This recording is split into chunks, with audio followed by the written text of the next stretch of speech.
So here we have a very basic data set in Microsoft Excel, and what it shows is the customer number for our freight company and the purchases that they have made. Now if you look very closely, you'll see that the customers appear more than once. So in this instance, customer 1939 made 5,225 purchases. In this instance, it was 45,443. So they're in there quite a lot, and it's all jumbled up. Now, I want to know what the average spend of my customers is. Now, this is very easy to do if you have what's called a pivot table. A pivot table is a way of summarizing the data in a spreadsheet. We could do this by hand, could go through and pick out and sort and filter, but that would take us lots of time. And if you've got thousands, if not millions of customers, this really is not an option.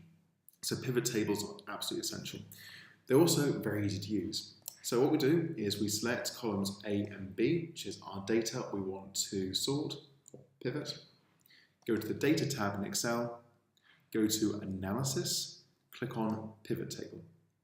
And I'm going to zoom in here so you can see what's happening. Say 200%. Now you can see that on the first column, we've got all the customer numbers summarized. So all 14 or so, or 11. And in the column B, the second column, we've got number 3. What does this mean? So let's go to our little section here. So the row labels, customer number, that's exactly what we wanted. So that's the customer number. But in the second column, which is the values, it's giving us number 3. That means the number of times that that customer has appeared in our data set. We click on the small I here in the values, and we see that count appears, so it's counted the occurrences. Now that could be very interesting. We want to know, which customer, how often they make purchases from us or visit our store.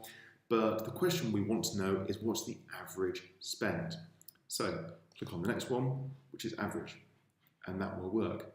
Before I go on, you can see there's quite a few other options we have, such as minimum, maximum, products, but we're going to go for average.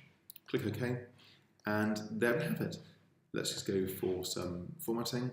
So format cells, accounting, 0 decimal places, OK. And we have there that customer 140 spent on average £19,337. Now if this row is really, really large, we could take this, let's deselect that, say customer 1945, yep, there it is. So we can actually filter our data. We can do more things such as sort it, but that is the basics of using a pivot table. It's a fantastic tool, and if you ever want to summarize large data, it's a very quick and easy way to do it.